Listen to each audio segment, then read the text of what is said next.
Hello, everyone. Thank you for tuning in.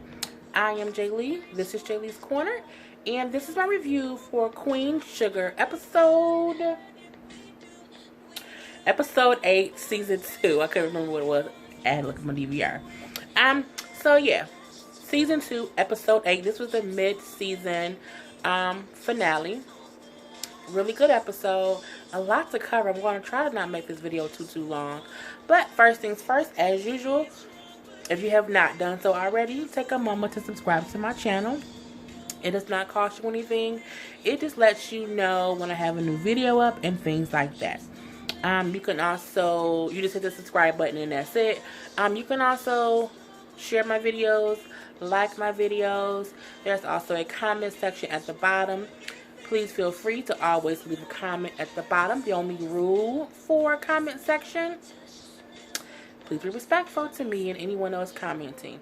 Thank you so much. We're going to all be adults about this. So, let's get started on this episode. I think my battery's low. Let's hope that it doesn't die before I finish this video. So we do see, this is called Freedom's Plow. The beginning of it, we see where Nova is in Atlanta to see Dr. Dubois. I think his first name is Bob, but I can't remember. I just call him Dr. Dubois. I like saying his name. And as she's coming down the escalator, we see that he's in there. He has a sign that says Queen. Don't you just love black love? I mean, it's just shining all over him and her. I love their connection. But I told y'all, he gonna be her future husband, baby daddy, or something. Okay? He here to stay. So, she's there to visit him, and when she sees the sign that says Queen, of course, it puts a smile on her face because she was having a hard time with everything. I'm moving the camera, yes. With everything that was going on in New Orleans.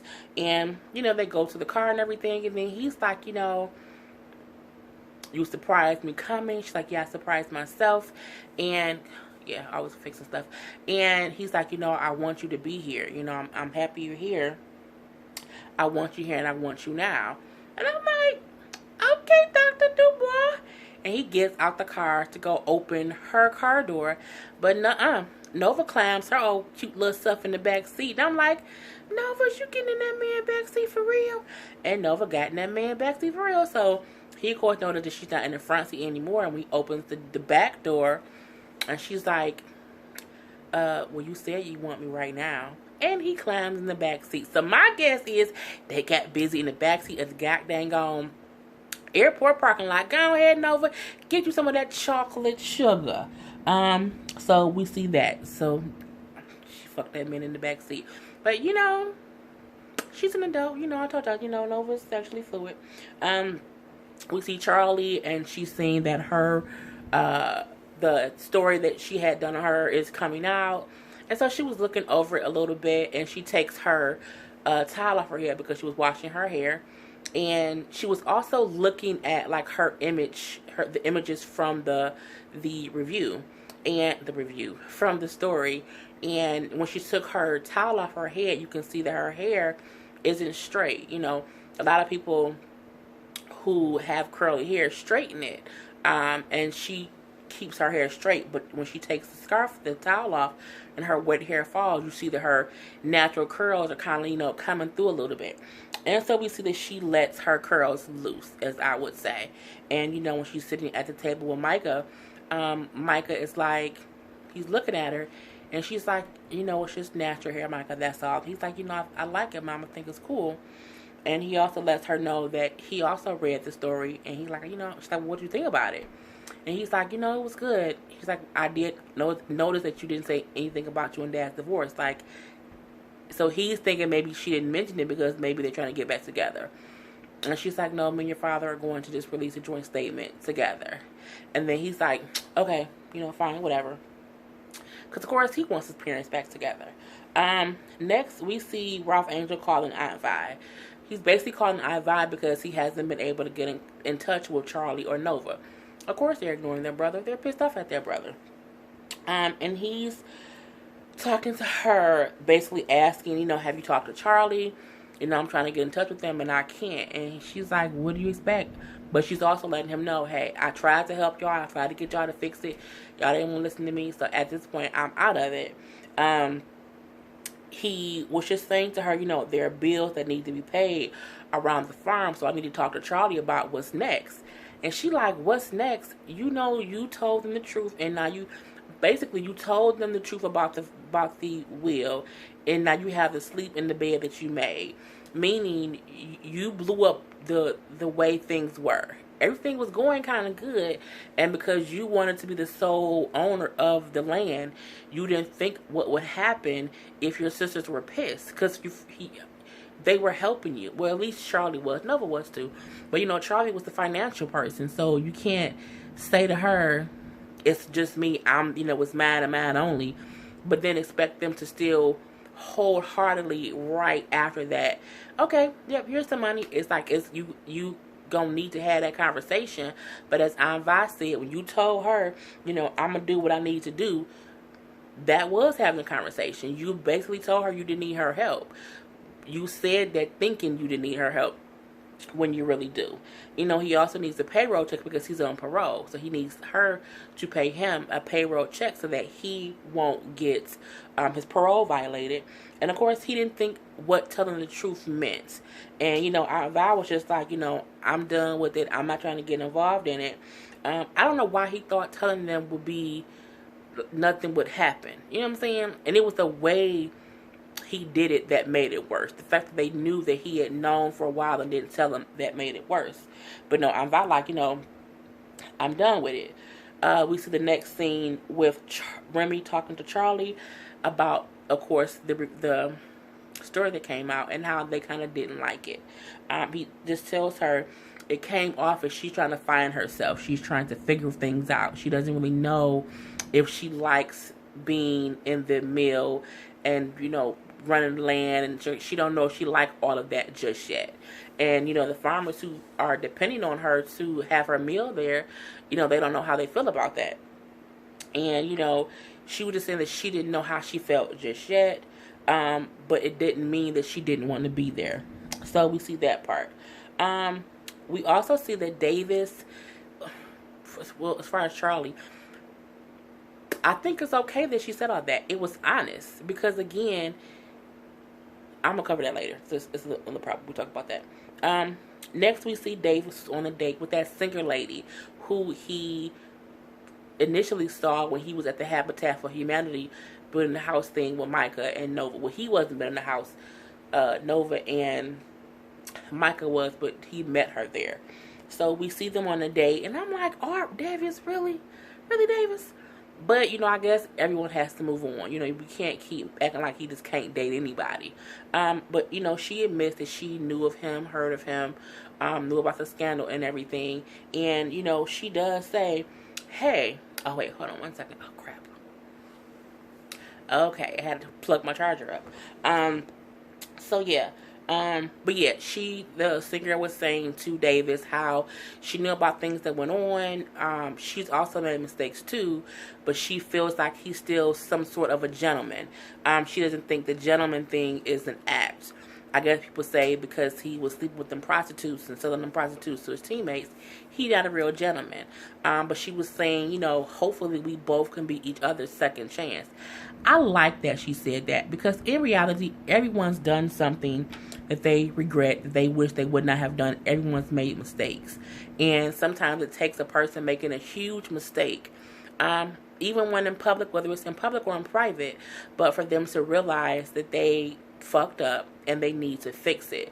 So her saying that to him, I also wonder if it made him realize he's basically worthy of fixing his mistake. And he's worthy of getting a second chance, just within, you know, being a father to Micah, you know, being a better co-parent with Charlie, just being better. So I did like that whole aspect of it. Next we see Darla, and she's walking into Charlie's office, and she's like, you know, are we okay? Because, of course, it was the whole thing of Charlie was a little bit upset when she found out that Darla also knew about the will, namely Ralph Angel, the sole heir to the land. You know, Charlie basically says, you know, no. She admits that she feels some kind of way. The fact that Darla knew and did not tell her. She said that she felt ambushed, and She felt like Darla should have talked to her about it and told her about it. Charlie, no, I don't agree with that. Darla did, apologize for making Charlie feel like she was ambushed. And she said, that also wasn't my intent.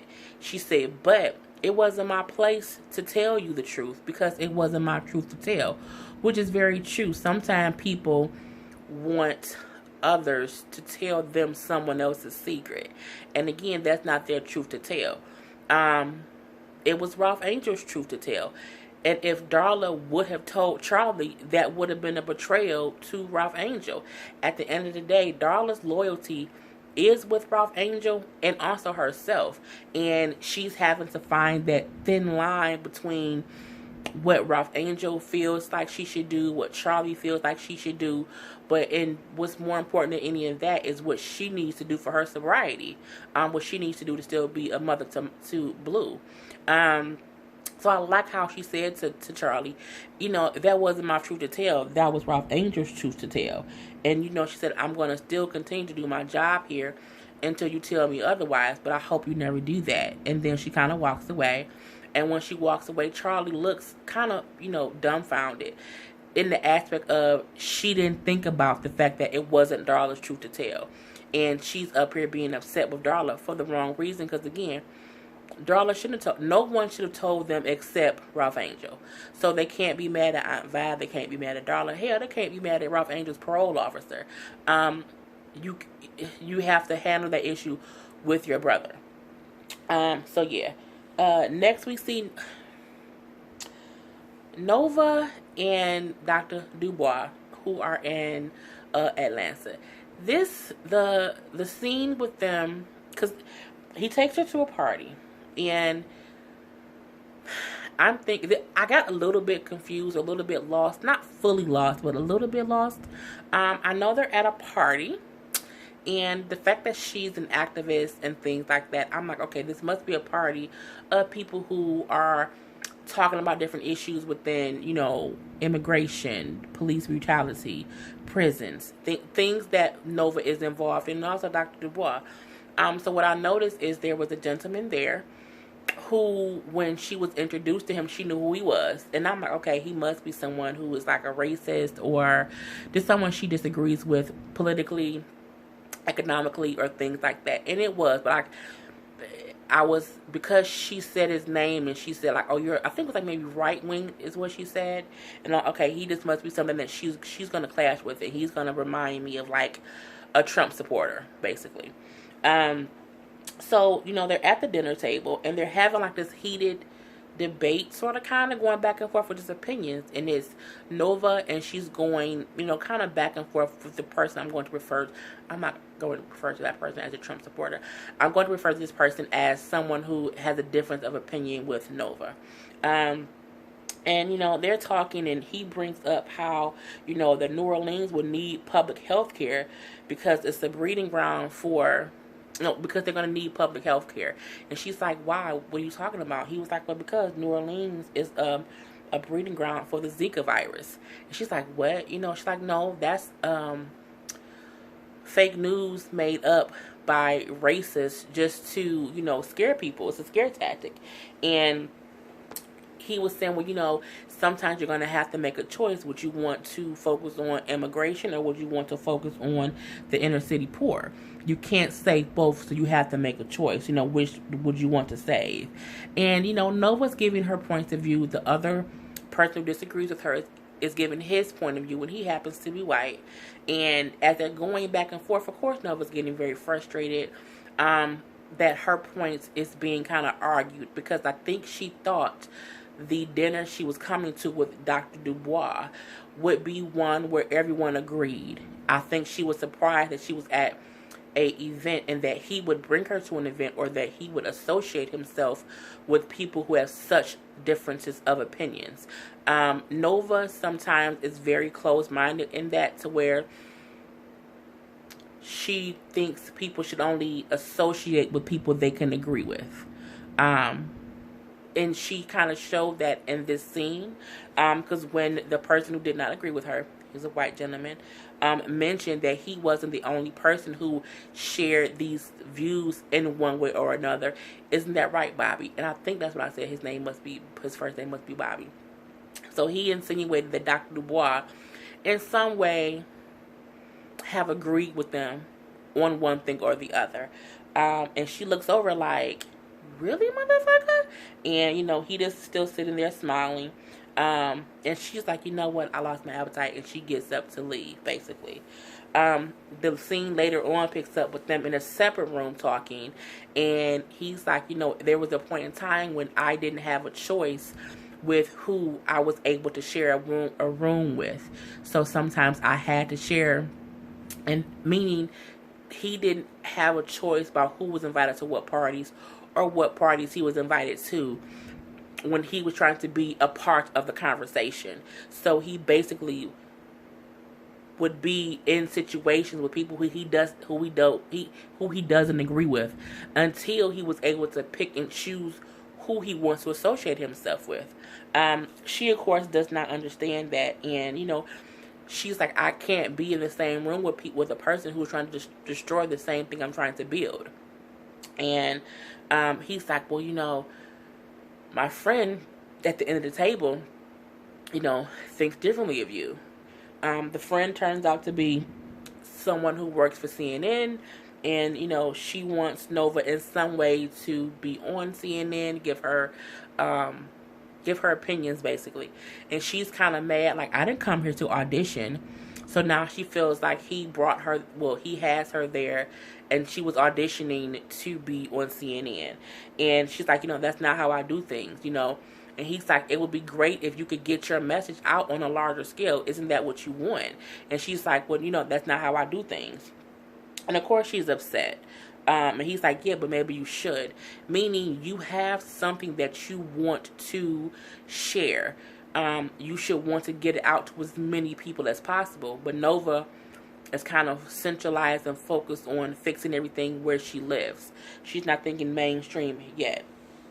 There's another scene where we see Micah seeing a couple of black people be arrested. It's him and his girlfriend and her friend walking like through the park or through somewhere, and they see it, so they kind of wait to see what's going to happen, because of course in New Orleans, or just anywhere in general, if a cops are arresting young black men, realistically you don't know what's going to happen. So sometimes you want to wait to be sure nothing unjust happens, or if something does happen unjustly, you can record it so that there's at least proof of what happened, and it's not word against word. It's video and video and video, even though sometimes that doesn't I'm not going to say sometimes, that doesn't help either. So it's that little bit of a scene. We see the next, Charlie is talking to the farmers. Of course, as they say, they are worried that she's on a personal makeover tour, based on the article that was written about her. And they're like, we are here, we're in it for the long haul, but what happens if in 2 years you're over it and you don't want to have the meal anymore, and then we're basically shit out of luck and we have to go back to the Landrys and basically beg to be charged the same prices we were charged before we left them. And she kind of tells them how she feels. She lets them know about how when she was younger, because of course, as we know, Nova is the other child.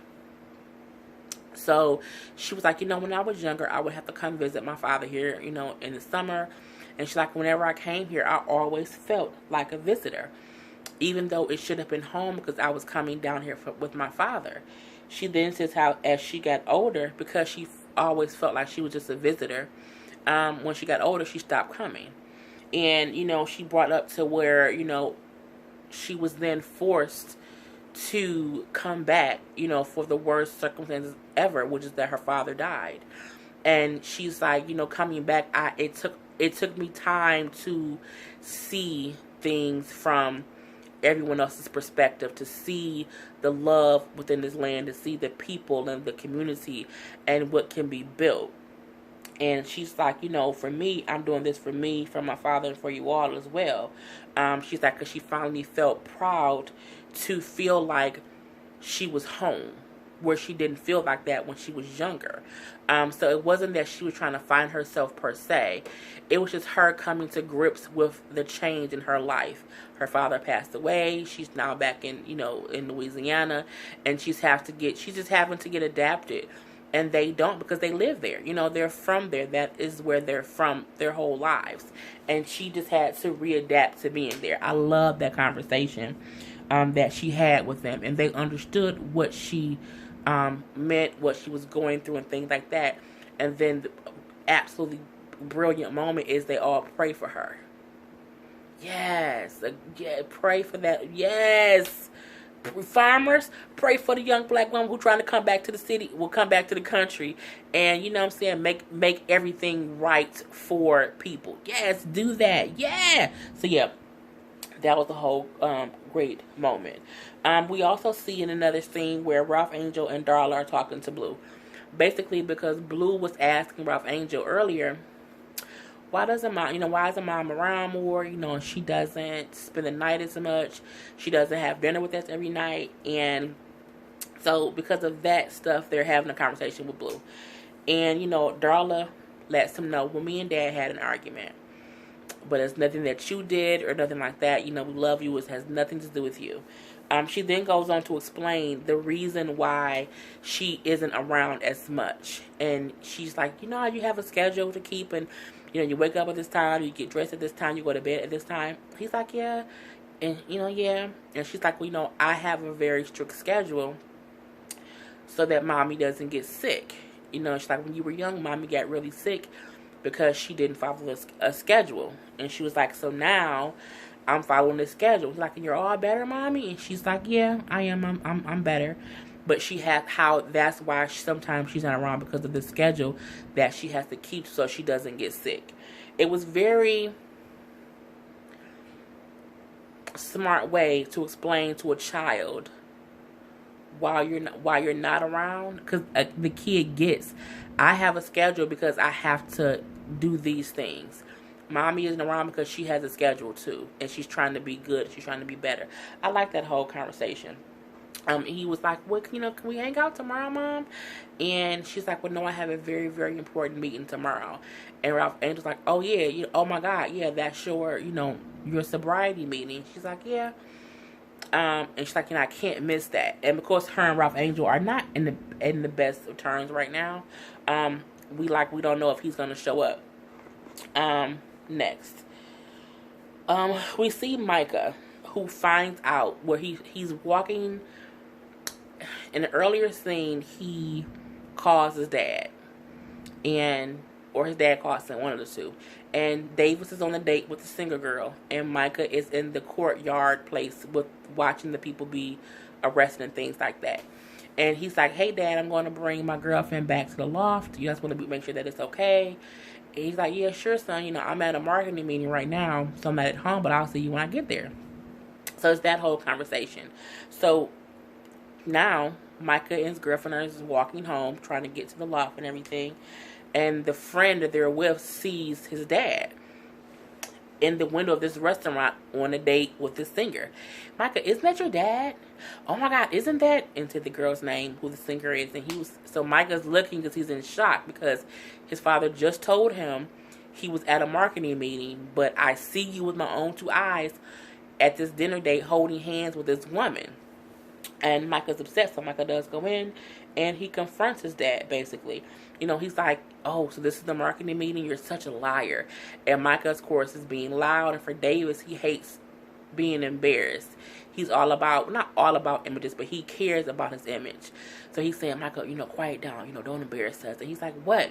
It doesn't matter. You're a liar. You lied to me. You lied to me not even an hour ago. You lied to Mom. He then looks at the singer girl and says he's going to lie to you too. And then he walks away.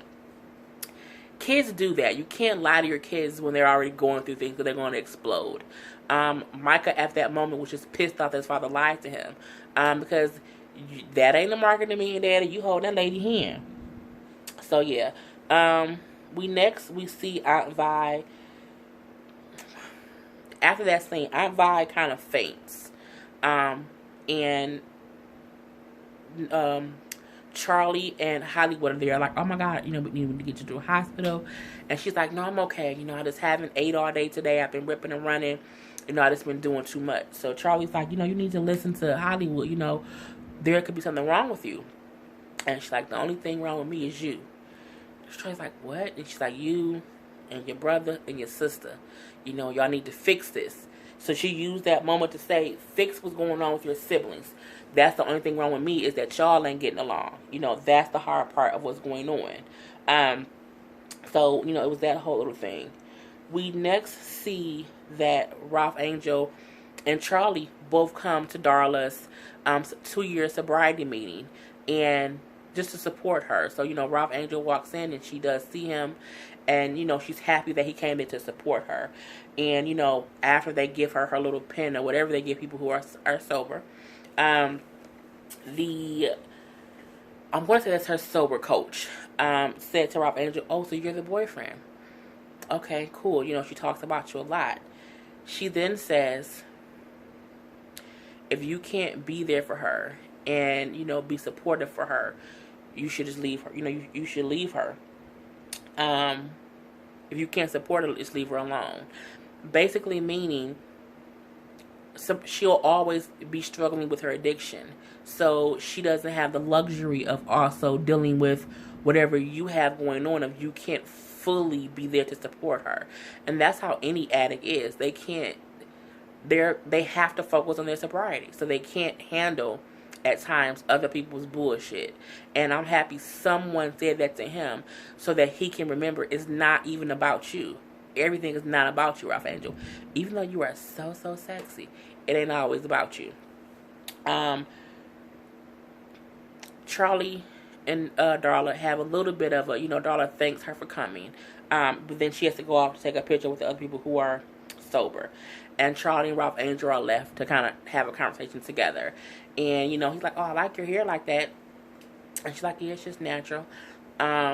She's like, I got your messages and everything. And then he does ask her about the payroll. And Charlie's like, look, I would never leave you out, this high and dry. Of course, I'll still have you on payroll. I'm still your sister. And he's like, how am I supposed to know? You and Nova not talking to me. Everything's kind of crazy. And she said, we are your sisters, and that will never change. She said, I don't have the answers as far as how the farm stuff will work. But I'm not losing my brother over it. And, I think that was just such a poignant, beautiful moment between the two siblings. Which just meant, yeah, we beefing right now. But you my sibling and you my brother and I'm my brother's keeper. And ain't shit gonna change. We're gonna get it figured out because we don't have answers yet. But, it was a way of them still letting each other know, I still love you, I still need you, and things like that. I thought that was really, really great. Next we see Aunt Vi talking to Nova because Nova's back home. And she's telling, Nova, don't lose, because Nova's complaining about Dr. Dubois and what happened in Atlanta. And Aunt Vi says, you always look for something bad in someone in order for you to run to the next person. You need to stop doing that. Don't lose this good black man for something simple that you're looking for as a flaw. Stop looking for something bad in him. I like that whole scene with them. It was more of Aunt Vi listening to Nova and let Nova vent, but she also let Nova know you're looking for something to be wrong with this man because you're happy, because that's a whole new feeling for you. So you need something to end it. You consistently end things for whatever the reasons may be. And this time she's like, you shouldn't do that. Okay, next, Davis and Micah. It's the next day after the whole I saw you on a date thing, and Davis comes into Micah's room to have a conversation, and Micah's kind of like not wanting to talk to his dad. And he's like, I want my son back. What's going on with you? You've never acted this way. What really happened to you that night? And Micah has this reaction like, stop asking me that. Stop asking me that. And he starts like kind of throwing stuff around the room, knocking stuff off the table. And he kind of sits down and starts crying because he was trying to leave the room to go. And Dave was like, no. Basically, we gonna handle this. Stop running away. And Micah's like, you messed up everything. You lied to mom, so you messed that up, and we had to move here. And, because we had to move here, you bought me that stupid car. And because of that, I got arrested. I got pulled over. And then, Micah finally tells what really happened that night. He's like, he tells me he's going to take me to the station. He put handcuffs on me, put me in the back of the squad car. And he's like, as we're driving, at first he's being nice to me. And he's like, but then he passes the police station and keeps driving. And then he's not so nice. And he says how he hates niggers who talk proper. And he's like, he takes me to a dark, dark alley, so dark. And he says, I act as if I have a silver spoon in my mouth. And he's going to take that silver spoon out of my mouth. Now, as Micah's talking, my heart, I'm crying. Because I'm like, oh my God, I'm thinking the worst.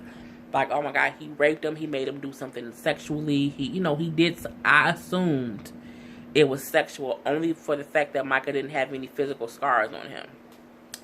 Micah said, he took me out of the car. He's saying to me, I'm going to knock that silver spoon out your mouth. And he was like, he takes his gun out and he puts his gun in my mouth. And he's saying to me, how he doesn't like niggers, how he's basically been a racist cop. And he's like, and he pulls the trigger.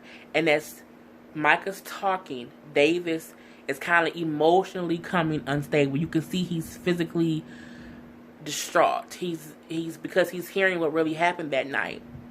And Micah's crying and he hugs Micah. He's like, it's going to be okay. He's just hugging his son. That moment, I was just like, oh my God, I was crying. Because that is what happens to young black men every day. And it's so disheartening to even see that that's what's happening. So for me, that was crazy. Two other things that we had for the day. Ralph Angel didn't pay the light bill. That's fine. But, Darla comes out of putting Blue to bed, and he has all these candles lit everywhere.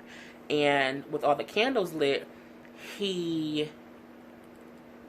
like, what is this? And he's like, I just wanted to do something nice for you. He says to her, I just want to ride with you. I just want to ride with you. I just, it was just so sweet. How he was proud seeing how she was earlier, that he does not want to be a distraction to her at all. How he wants to do his best to make sure that she does her best. And she's like, are you asking me to basically spend the night, Ralph Angel? Because he's saying, like, I want you to be here, with me. And so she's like, are you asking me to spend the night tonight, Ralph Angel? And he's like, tonight, and the next night, and the next night, and the next night. And for, the rest of my life, I want you next to me. I'm like, go ahead, Ralph Angel. He then says to her, he's crying, and he's just kind of just, as he was saying the next night, and the next night, and the next night, he's just so emotional. It was so beautiful. Oh my God, it was so beautiful. And then he gets down on one knee, and he's asked Darla to marry him. Oh, it was so beautiful. And I think he had the ring, his mom's ring, because it was the same ring that I saw Nova pull out that box. Oh, it was so beautiful. Of course, she said yes. But for the first time, Ralph Angel realized it wasn't about him. And he was able to be honest and true to Darla. And just basically say, I want to be there for you. I want to be your support system. And he put his own pride to the side to know, he can't be mad at her. That she want to ride with him just like he want to ride with her. And it was just, so beautiful. Next, we see that Dr. Dubois did come to town. And he basically let Nova know, I've been around these people who you say we can't trust, and I've learned, basically their flaws. I'm using what they know against them. We can do what we need to do on a bigger scale, because I've learned from these people who do whatever they need to do to get things done, so we can beat them at their own game. And she's like, you didn't have to come here to say that. You could have just called me. And he takes the paper out of her hand, walks right to her face. He's like, I also want to see you. I want to see you. And he picks her up, puts her on the kitchen counter, and kisses her. That's what Nova ass needed. She just needed somebody to get her ass together. And Dr. Dubois gonna be getting Nova's ass together. Literally. And he kisses her, and it's a passionate kiss, so we know they end up having sex. Lastly, we see Charlie, and she's talking to Remy. And Remy comes in, and he's like, you know, I lied when I told you. No, I lied because, yes, I read the story, and I didn't like the story. I didn't like the fact that you didn't talk about your divorce. And she's finally honest with her. She's honest with him. And she tells him how she feels. She's like, I didn't talk about it because I didn't want anyone to feel like you were my rebound. And she's like, I really care for you. You know, do you think you can be with me? And she's like, you know, can you please forgive me? Can you please try to be with me? And as she's talking, she's crying. The same way that Ralph Angel was crying, letting his heart out to Darla, Charlie is letting her all them walls down. You know, she got her hair nice and crinkly and curly and natural. She's letting her raw emotion out. And she's letting Remy know, I'm not talking about my divorce because I don't want to be with you or because I want to be back with Davis. I want to basically preserve what we have. I don't want anyone to say you're a rebound because what we have is real. It's real, it's raw, and we shouldn't deny it or we shouldn't have to downplay it. And she's just saying, you know, please forgive me. You know, can you please try to be with me? And he's looking her deeply in her eyes and she's sitting there crying and he kisses her. I'm like, everybody's stuff ended with a kiss. Darla got a kiss from Ralph Angel. Nova got her kiss from Dr. Dubois. And Remy and Charlie finally had that deep kiss. Not that I think I like you kiss, but that we like each other. We go together now type of kiss. And it was beautiful to see each of the siblings had to let down their emotional wall. They had to let it down and let what was real come out. And it was such a good episode. Even with Davis and Micah having their connection and being honest and open about what was going on with Micah and his whole situation. Everyone had to let their emotional walls down to be real about things that they weren't trying to address, basically. And it was just a really, really, really, really good episode. So that was my review of Queen Sugar Season 2, Episode 8. If you have not done so already, please be sure to subscribe to my channel. Like the video, share the video. It is currently 1:15. I'm about to upload this video. So until next time, people, peace.